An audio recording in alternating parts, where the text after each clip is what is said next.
नमस्कार, मैं रवीश कुमार। इतिहास के लिए इससे अच्छा दौर कुछ नहीं हो सकता। 2 साल के दौरान इतिहास से जुड़े कई विषयों पर सार्वजनिक रूप से राजनीतिक चर्चाएं हो चुकी हैं। रैलियों से लेकर अखबारों के स्तंभों और चैनलों के स्टूडियो में हमने जितना कंप्यूटर साइंस पर डिबेट नहीं किया है, उससे कहीं ज्यादा इतिहास को लेकर हम भिड़े रहे। इतिहास की पढ़ाई से भागने वालों की भी अच्छी प्रैक्टिस हो गई होगी। अशोक पर बहस खत्म नहीं हुई कि भगत सिंह पर शुरू हो गई। कब प्राचीन भारत का टॉपिक आ गया और कब आधुनिक भारत का। अच्छी बात यह है कि इतिहास से जुड़े इन मुद्दों का कोई टाइम जोन नहीं होता है। हमेशा तो नहीं, मगर कई बार चुनाव जोन निकल आता है। अगर आप इतिहास के हिसाब से सार्वजनिक रिकॉर्ड की बहस देखेंगे तो हमने काफी प्रगति की है। नया प्रस्ताव हरियाणा के मुख्यमंत्री मनोहर लाल खट्टर की तरफ से आया है। सोमवार को मुख्यमंत्री ने ट्वीट कर मांग की कि केंद्रीय विदेश राज्य मंत्री जनरल वीके सिंह से कहा है कि दिल्ली में अकबर रोड का नाम महाराणा प्रताप के नाम पर रखने का प्रयास करें। मुख्यमंत्री मनोहर लाल खट्टर के इस मांग का राज्यसभा सदस्य और बीजेपी नेता सुब्रमण्यम स्वामी ने समर्थन कर दिया है। स्वामी ने कहा कि महाराणा प्रताप एक साहसिक योद्धा थे और कभी बाहरी शक्तियों के आगे समर्पण नहीं किया, इसलिए उनके सम्मान में सड़क का नाम बदल देना चाहिए। दिल्ली में आज क्या है, मैंने देखा लुटियंस एरिया में और उसके इर्द गिर्द एरिया में 33% जो सड़कों का नाम है वो मुसलमान बादशाहों का नाम पर है। नहीं, वीर सेना का कोई आईएनए में था, ऐसे मुसलमान नहीं जो 1965 में लड़कर वीर हुए, वीर गति प्राप्त किए, उनका नाम नहीं है, ये बादशाहों का नाम है। हाँ, Akbar road, Aurangzeb road, Babar road, यहाँ हुमायूंस रोड, हाँ, निजामुद्दीन, तो ये सारी उस प्रकार की जो श्रेष्ठ मुसलमानों के लोग थे उनका नाम है। अब पॉपुलेशन है सिर्फ 7% मुसलमानों का दिल्ली में, तो हमारी सारी वीरों का कोई नाम ही नहीं है, तो उनका अब लाना चाहिए। ये अंग्रेजों ने जानबूझकर किया था और अब फिर बाद में देश को बंटवारा करके कहा कि हम मुस्लिम पाकिस्तान पैदा कर रहे हैं और हिंदू इंडिया पैदा कर रहे हैं। तो हम लोग तो जहां बदल सकते हैं बदलना चाहिए। निजामुद्दीन का नाम लिया इन्होंने। हाल ही में प्रधानमंत्री ने सूफी सम्मेलन किया था कि सूफी परंपरा के आगे कुछ इस तनाव भरे माहौल में कुछ आगे निकलने का प्रयास किया जाए। सुब्रमण्यम स्वामी ज्ञान दे रहे थे कि क्या महाराणा प्रताप कह रहे थे कि इन सब नामों को बदल देना चाहिए क्योंकि ये नाम ज्यादा हैं, हिंदू मुस्लिम के हिसाब से बाहरी और नए मुसलमान को लाना चाहिए। वही पुराना तर्क जो औरंगजेब रोड को बदलने के समय दिया गया था। क्या महाराणा प्रताप की प्रतिष्ठा अकबर रोड का नाम बदलकर ही कायम की जा सकती है? क्या वाकई महाराणा प्रताप का नाम इतना गुमनाम है कि एक राज्य के मुख्यमंत्री और एक सांसद इस कमी की भरपाई अकबर रोड का नाम बदलकर करना चाहते हैं? अकबर से ज्यादा क्या ये महाराणा प्रताप का राजनीतिक इस्तेमाल नहीं है? क्या ये इतना जरूरी मुद्दा है? हमने गूगल किया कि सिर्फ दिल्ली में ही महाराणा प्रताप के नाम पर क्या क्या है, तो पता चला कि महाराणा प्रताप अंतर्राष्ट्रीय बस अड्डा है, यहाँ पर आईएसबीटी महाराणा प्रताप एनक्लेव है, महाराणा प्रताप भवन है केशवपुरम में, महाराणा प्रताप इंडस्ट्रीज है, महाराणा प्रताप रोड है वाल्मीकि कॉलोनी करोल बाग में, महाराणा प्रताप पब्लिक स्कूल है हर्ष विहार में, महाराणा प्रताप पब्लिक स्कूल है एक और वो करावल नगर में है। देश में तमाम जगहों पर महाराणा प्रताप से जुड़ी कई चीजें हैं, प्रतिमाएं हैं, संस्थान हैं। हरियाणा के मुख्यमंत्री मनोहर लाल खट्टर ने करनाल में महाराणा प्रताप के नाम पर एक हॉर्टिकल्चर यूनिवर्सिटी बनाने का भी ऐलान किया है। 24 अकबर रोड पर कांग्रेस का मुख्यालय है। 10 जनपद का एक रास्ता अकबर रोड से भी खुलता है। 11 अकबर रोड पर बीजेपी अध्यक्ष अमित शाह भी रहते हैं। महाराणा प्रताप को लेकर नाइंसाफी ही हुई है क्या? क्या आपने चेतक की कहानी नहीं पढ़ी? चेतक की कहानी पढ़ने से क्या देहरादून के घोड़े शक्तिमान की टांग नहीं तोड़ी गई? महाराणा प्रताप ने घास की रोटी खाई थी। बुंदेलखंड के लोग आज भी गरीबी के कारण और सूखे के कारण घास की रोटी खाने के लिए मजबूर हैं। सड़क बदलने से ज्यादा उनकी स्थिति में बदलाव का प्रयास क्या बेहतर नहीं होता? स्वामी ने कहा कि लुटियन दिल्ली में मुगल विजेताओं के नाम पर जरूरत से ज्यादा सड़कें हैं। ये शायद ठीक भी है, जैसे लोधी रोड है, तुगलक रोड है, शेरशाह रोड है, सीरी फोर्ट रोड है, सफदरजंग रोड है, शाहजहां रोड है, हुमायूं रोड है, अकबर रोड है, बाबर रोड है, फिरोज शाह रोड है, बहादुर शाह जफर मार्ग है। कायदे से ये सभी मुगल नहीं है, जिस तरह से स्वामी जी ने समेट दिया। कुछ सल्तनत काल के हैं, कुछ अफगान शासक के रूप में जाने गए, कुछ लोध के रूप में जाने गए, बाद में मुगलों का भी राज कायम हुआ। सब अलग अलग इलाकों से भारत आए। इन्हें मजहब के हिसाब से ही देखना ठीक नहीं। लेकिन अब देखा जा रहा है और भी लंबी बातें हैं जो यहाँ नहीं कही जा सकती हैं और गिना भी जा रहा है। ये सभी बाहर से आए, मगर ये सभी इतिहास के तथ्य हैं। बाहर से आने वाले ने लुटियन दिल्ली भी बसाई, ये भी इतिहास का एक तथ्य है। हम शान से रायसीना हिल्स कहते हुए उनकी बनाई इमारतों में रहते हैं। रायसीना का नाम तुरंत ही कैलाश पर्वत रख दिया जाना चाहिए।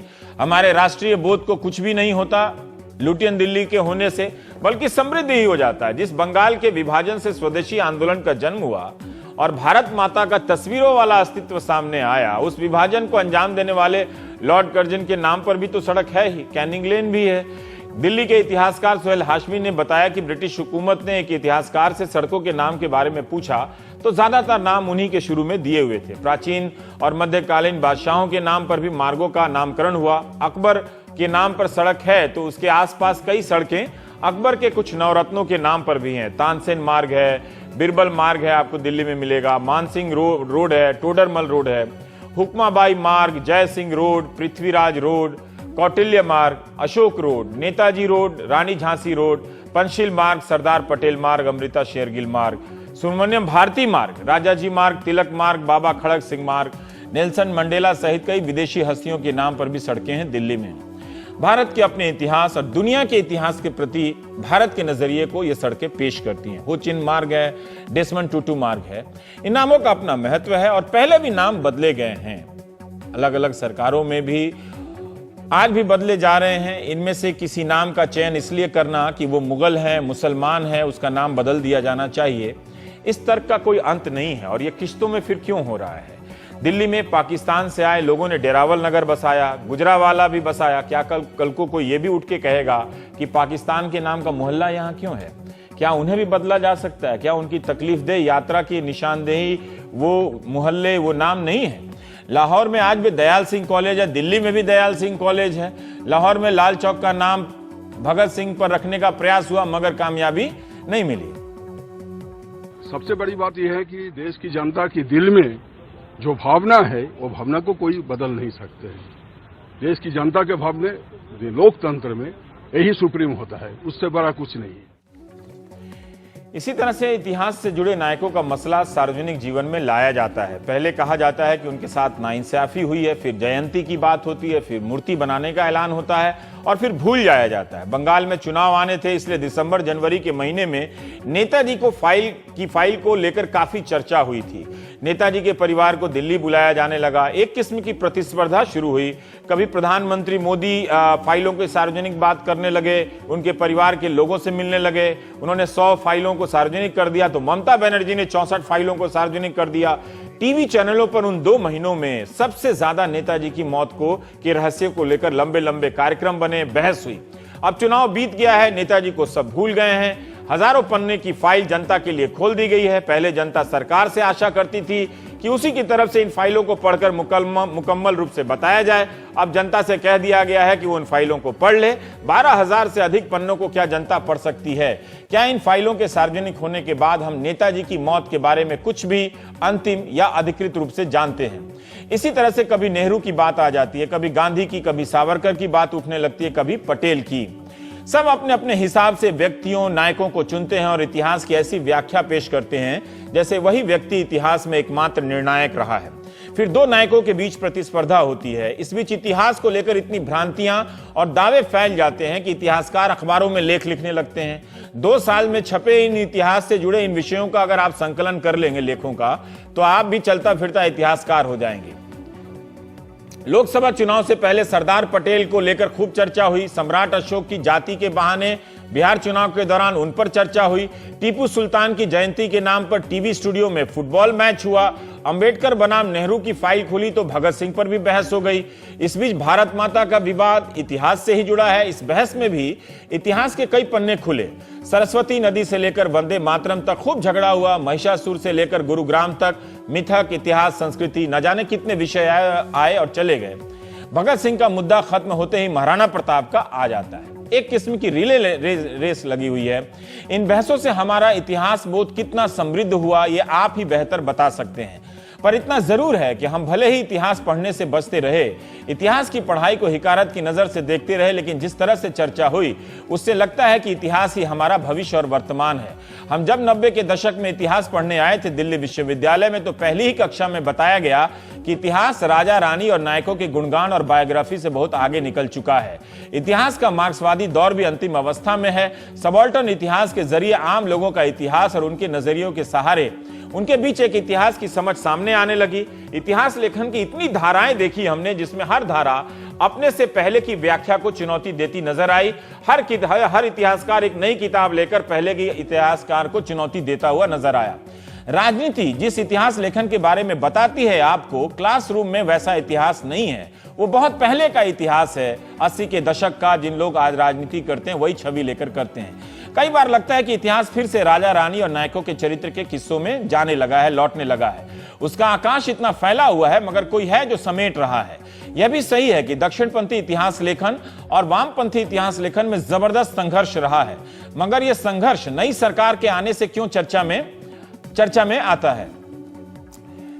नए शोध या नई किताब से क्यों चर्चित नहीं होती ये सारी बातें? सवाल है कि आप इन नाइंसाफियों को कैसे देखेंगे, अपनी सरकार के हिसाब से या नए नए तथ्यों के हिसाब से, ये आप तय करेंगे।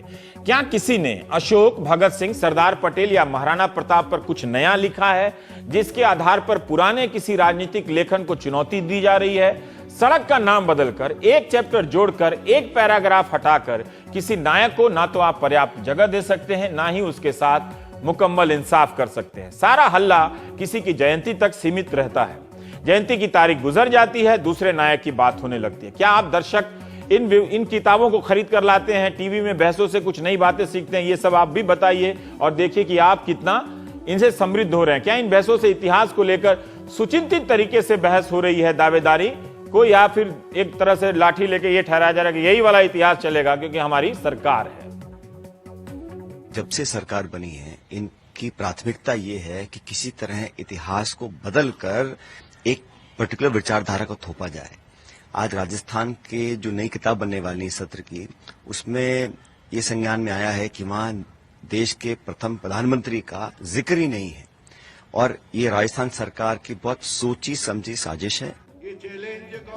कांग्रेस के नेता इसलिए धरने पर बैठे हैं क्योंकि इन्हें लगता है कि राजस्थान सरकार ने सरकारी स्कूलों के सिलेबस का भगवाकरण किया है। इनका आरोप है कि 8वीं क्लास की सामाजिक विज्ञान के टेक्स्ट बुक में नेहरू का नाम इतिहास से हटा दिया गया है। किताब में यह बताया ही नहीं गया है कि भारत का पहला प्रधानमंत्री कौन था। किताब बाजार में नहीं आई है, मगर इसे वेबसाइट पर अपलोड किया गया था। कांग्रेस का कहना है कि इस टेक्स्ट बुक्स में महात्मा गांधी, सुभाष चंद्र बोस और वीर सावरकर, भगत सिंह, लाला लाजपत राय, बाल गंगाधर तिलक, वीर सावरकर और हेमू का नाम है, लेकिन नेहरू और कांग्रेस के दूसरे स्वतंत्रता सेनानियों के नाम पर किताब मौन है। किताब में यह जिक्र भी नहीं है कि नाथूराम गोडसे ने महात्मा गांधी की हत्या की थी। हमने भी सामाजिक विज्ञान भाग 2 और 3 के कुछ चैप्टर देखे। एक चैप्टर में डॉक्टर अंबेडकर और राजेंद्र प्रसाद की तस्वीर है, मगर नेहरू की नहीं है। कांग्रेस को सिर्फ नेहरू का गायब होना ही नजर आया। नेहरू स्वतंत्रता आंदोलन के दौरान 11 साल जेल में रहे थे, इसी नाते उनकी एक तस्वीर तो बनती है। आपके बच्चे किस तरह का इतिहास जानकर स्कूलों से निकलेंगे? सामाजिक विज्ञान भाग 3 के चैप्टर आजादी के बाद भारत, ये चैप्टर का नाम है, इसमें परिपक्वता की कमी दिखती है। इस चैप्टर को पढ़कर क्या आप आजादी के बाद के भारत की कल्पना बिना नेहरू के कर सकते हैं? सिर्फ नेहरू के जरिए ना करें, मगर नेहरू को हटाकर कैसे कर सकते हैं? प्रथम राष्ट्रपति राजेंद्र प्रसाद की तस्वीर है, मगर प्रधानमंत्री की तस्वीर नहीं है। नेहरू के किसी योगदान का जिक्र भी नहीं है। सरदार पटेल ने कहा था कि भले ही दुनिया मुझे और जवाहर को प्रतिद्वंदी की तरह देखती है, लेकिन हम जीवन भर एक दूसरे के दोस्त की तरह काम करते रहे, एक दूसरे के नजरिए से सामंजस्य बिठाते रहे, एक दूसरे का सम्मान करते रहे। आजादी के बाद के भारत के चैप्टर में कम से कम सरदार पटेल की इसी भावना का सम्मान किया जा सकता था, लेकिन नेहरू के अलावा लाल बहादुर शास्त्री भी नहीं है। जबकि आजादी के बाद का जो भारत का जो चैप्टर है 1971 के इतिहास से भी आगे जाता है। सिर्फ नामों और नायकों के अनुसार इतिहास की समझ बनाने से मुझे व्यक्तिगत रूप से समस्या है, मगर आप कुछ नामों को अनदेखा कर इतिहास को ठीक से समझ भी नहीं सकते। इतना ही नहीं, 1950 में योजना आयोग के नाम बनाने का जिक्र है, मगर नेहरू का नहीं, जिस योजना आयोग को नेहरू की बेकार योजना बताकर समाप्त किया गया 2014 के साल में। कितना हंगामा हुआ। अभ्यास प्रश्न में भी नेहरू को लेकर कोई सवाल नहीं है।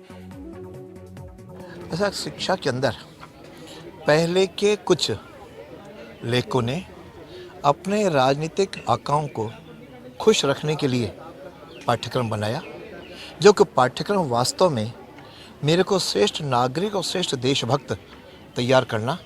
हमने सारे, चाहे वो नेहरू जी हों, चाहे इंदिरा जी हों, चाहे अटल जी हों, मोदी जी हों, चाहे दूसरे पहले के प्रधानमंत्री हों, हमने सबको रखा है। यहाँ तक मैंने राष्ट्रपति APJ कलाम के जन्मदिन को पूरे राजस्थान में विद्यार्थी दिवस के रूप में मनाने का हमने निर्णय लिया है।